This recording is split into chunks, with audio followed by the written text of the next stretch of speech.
दोस्तों, स्वागत है आपका इस नई कहानी में।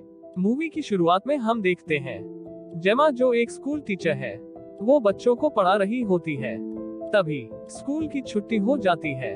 जेमा की एक दोस्त जेमा को पूछती है, क्या हुआ, तुम्हें कोई घर पसंद आया या नहीं, जो तुम ढूंढ रही थी? जेमा बोलती है, अभी नहीं, कोशिश जारी है। तभी एक बच्ची पेड़ से गिरे हुए एक चिड़िया के बच्चे को देख रही होती है, जो मर चुका होता है। जेमा उससे पूछती है, क्या हुआ? बच्ची बोलती, ये कैसे गिर गया? एम्मा बोलती है, बड़ी चिड़िया ने गिरा दिया होगा। बच्ची पूछती है, क्यों, कोई अपने बच्चों को मार देता है? एम्मा बोलती है, ये नेचर है, यहाँ ऐसा ही होता है। तभी एम्मा का बॉयफ्रेंड वहाँ आता है, जिसका नाम टॉम है। वो एक गार्डनर होता है। टॉम वो मरे हुए चिड़िया के बच्चे को जमीन में गाड़ देता है। फिर दोनों नए घर की पूछताछ के लिए निकलते हैं, क्योंकि दोनों की शादी होने वाली है। उसके लिए वो काफी दिनों से नए घर की तलाश कर रहे होते हैं। कोई उन्हें पसंद नहीं आता तो कोई महंगा होता है। वो एक कंपनी के ऑफिस में जाते हैं, जिसका नाम प्रोस्पेक्ट प्रॉपर्टीज होता है। वहाँ का सेल्समैन जैसे उनका ही इंतजार कर रहा होता है। वो उनको वेलकम करता है और अपने प्रोजेक्ट के बारे में बताता है। हमारे यहाँ सबसे सुंदर और सस्ते घर मिलते हैं, आपको कैसा घर चाहिए? जेमा उसका नाम देखती है। उसका नाम मार्टिन होता है। जेमा बोलती है, हमें सुंदर, सस्ती और शांत जगह चाहिए रहने के लिए। मार्टिन कुछ अजीब तरह का इंसान होता है। उसके बोलने और बात करने के अंदाज से टॉम को हंसी आती रहती है। मार्टिन बोलता है, आपको ऐतराज ना हो तो हम घर देखने चले, आपको जरूर पसंद आएगा। क्या आपके पास गाड़ी है? मार्टिन पूछता है। जेमा बोलती है, हाँ है। वो तीनों निकल पड़ते हैं घर देखने। जेमा और टॉम गाड़ी में मार्टिन के पीछे पीछे जाते हैं। गाड़ी में गाना सुनते सुनते वो काफी दूर आ जाते हैं। मार्टिन उनको एक सोसाइटी में ले जाता है, जिसका बोर्ड पर यॉन्डर नाम लिखा हुआ होता है।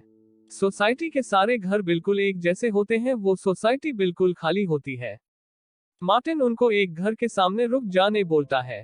उस घर का नंबर 9 होता है। टॉम जो गार्डनर होता है, उसकी गाड़ी में बगीचे के काम से रिलेटेड सामान भी लगे होते हैं। फिर दोनों हाउस नंबर 9 में जाते हैं, जहां मार्टिन उन्हें घर दिखाने लगता है। घर दिखाते दिखाते मार्टिन अचानक गायब हो जाता है।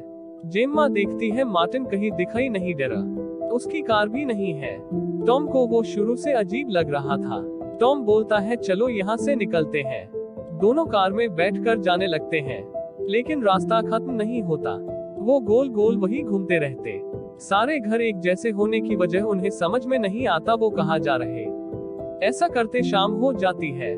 अब टॉम इरिटेट होने लगता है। उनको बार बार हाउस नंबर 9 दिखता है। टॉम को ये किसी लूप की तरह लगता है। वो इरिटेट होने लगता है। जेम्मा को बोलता है, मैं कार ड्राइव करूंगा, लेकिन वो बाहर नहीं निकल पाते। कार का पेट्रोल भी खत्म हो जाता है। हारकर वो उसी घर में जाकर सो जाते हैं। सुबह वो फिर से कोशिश करते हैं। टॉम बोलता है, हमें सूरज को फॉलो करना चाहिए। दोनों कई घरों को पार करते हैं, लेकिन फिर से वही आ जाते। फिर शाम हो जाती है, सूरज डूब जाता है। आगे जेम्मा को एक घर में लाइट्स ऑन दिखती है। वो अंदर देखती है तो वो वही घर होता है। परेशान होकर टॉम गुस्से में घर को आग लगा देता। शायद स्मोक सिग्नल से वो बच जाए, लेकिन ऐसा नहीं होता। सुबह हो जाती है। वो देखता है वो घर जैसा का वैसा ही है। जेम्मा को सड़क पर एक बॉक्स दिखता है, जिसमें से आवाज आ रही होती है। उसमें एक बच्चा होता है। बॉक्स पर लिखा होता है, raise the child and be released, यानी बच्चा बड़ा करो और छुटकारा पाओ। 98 दिन गुजर जाते। वो बच्चा काफी बड़ा हो जाता है, लगभग 8 साल का। वो उनको दिन भर घूरता रहता है। वह उनकी नकल करता है। उसकी आवाज भी एक बड़े आदमी की तरह होती है। टाइम पर खाना न मिलने पर वो बुरी तरह चिल्लाता है। टॉम एंड जेम्मा को अब इसकी आदत हो चुकी होती है। उन्हें रोज सड़क पर एक बॉक्स मिलता है, जिसमें खाना और जरूरत की चीज होती है। जेम्मा रोज कचरा बॉक्स में भरकर बैठ जाती, ये सोचकर कि कोई वो बॉक्स उठाने आएगा।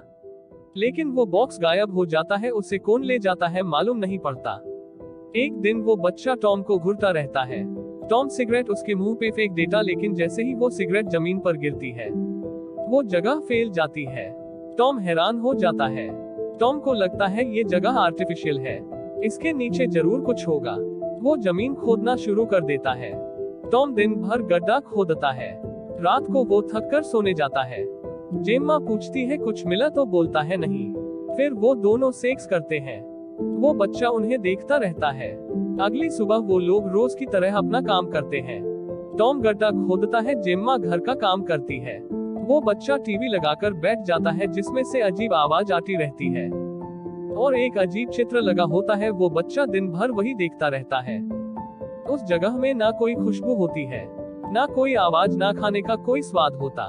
जेम्मा रोज का काम करके अपनी कार में आकर बैठ जाती, क्योंकि कार की खुशबू उससे अच्छी लगती थी। रात को टॉम भी उसके साथ आकर बैठ जाता है। टॉम कार में म्यूजिक प्लेयर चालू करता है। वो दोनों डांस करते हैं। उन्हें देखकर वो बच्चा भी डांस करने लग जाता है। बच्चे के धक्का से टॉम गिर जाता है।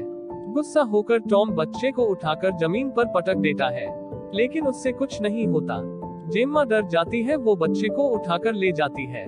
उसे लगता है अगर इसे कुछ हुआ तो वो कभी इस जगह से बाहर नहीं निकल पाएंगे। जेम्मा बच्चे को बोलती, हम हमेशा तुम्हारे साथ नहीं रह सकते, अपना ध्यान खुद रख लिया करो। बच्चा जेम्मा को माँ बोलता है। जेम्मा बोलती है, मैं तुम्हारी माँ नहीं हूँ। वो बच्चा फिर उनकी आवाज में उनकी नकल करता है। जेम्मा गुस्से से वहाँ से चली जाती है। अगली सुबह जेम्मा बाथरूम में टॉम की खांसने की आवाज सुनती है। बेड पर टॉम थका हुआ लगता है। उसका जेम्मा पर ध्यान नहीं रहता। जेम्मा को लगता है टॉम उससे दूर हो रहा है। अगली सुबह वही रोज की रूटीन शुरू होती है। टॉम जमीन खोदता रहता है। अचानक उसमें से कोई आवाज आती है। जमीन से वो कान लगाकर सुनता है। अगली सुबह बच्चे को टाइम पर खाना न मिलने पर वो बुरी तरह चिल्लाने लगता है। जेम्मा उससे जल्दी से खाना दे देती है। टॉम को अब बर्दाश्त नहीं होता। वो बच्चे का खाना उठाकर फेंक देता है और बच्चे को उठाकर ले जाता है और कार में लॉक कर देता है। जेम्मा टॉम को रोकती है। टॉम बोलता है, उन लोगों को उसकी फिक्र होगी तो वो लोग जरूर आएंगे। वो बच्चे की रोने की आवाज से जेम्मा का दिल पिघल जाता है। वो चाबी लेकर उसे कार से निकाल देती है। अब जेम्मा बच्चे के साथ ज्यादा टाइम बिताती है, क्योंकि टॉम दिन भर सिर्फ जमीन खोदता रहता है। एक दिन जेम्मा को बच्चा कहीं दिखाई नहीं देता। वो टॉम को पूछती है, बच्चा कहाँ है? वो खो गया है, दिख नहीं रहा। थोड़ी देर बाद वो वापस आ जाता है। उसके हाथ में एक किताब होती है।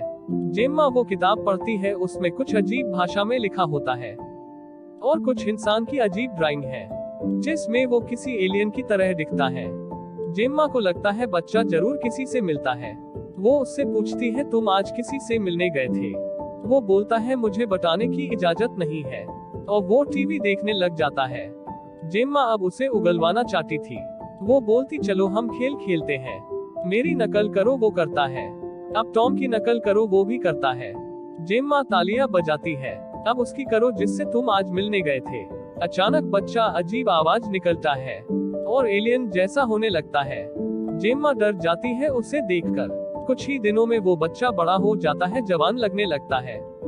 जेम्मा अभी भी उसे खाना देना और उसका ख्याल रखने का काम करती थी, लेकिन वो अब पहले से ज्यादा बुरा हो जाता है। टॉम रोज की तरह गड्ढा खोदता है। अब वो ज्यादा बीमार होने लगता है। जेम्मा भी काफी थकी हुई लगती है।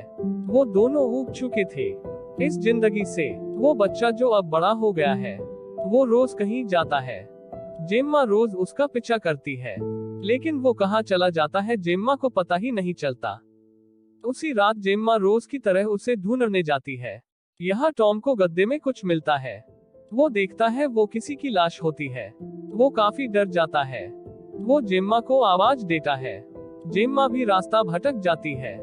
दोनों एक दूसरे को आवाज देते हैं। टॉम नीचे गिर जाता है। तभी जेम्मा की आवाज सुनाई देती है। कुछ देर बाद जेम्मा भी वहां आ जाती है। टॉम की हालत बहुत नाजुक होती है। जेम्मा रोने लगती है। टॉम अब मरने वाला होता है। वो जेम्मा के साथ बीते दिनों की बात करते करते मर जाता है। जेम्मा मदद के लिए आवाज लगाती है। वो दरवाजे पे जाकर खटखटाती है, लेकिन वो लड़का दरवाजा नहीं खोलता। आखिरी में जेम्मा टॉम को कार में बिठा देती है।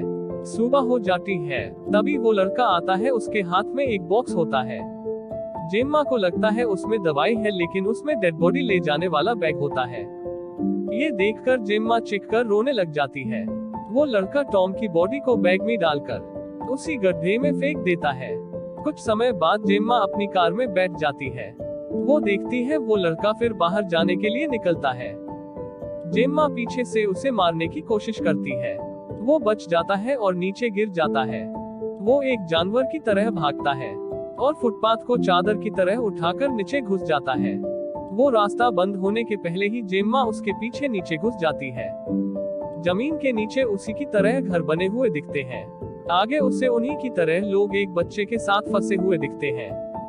जेम्मा पूरी तरह बेजान होने लगती है। एक दरवाजा के बाहर आकर देखती है तो वही घर होता है। आगे हम देखते हैं वो लड़का घर फिर से पेंट कर रहा होता है।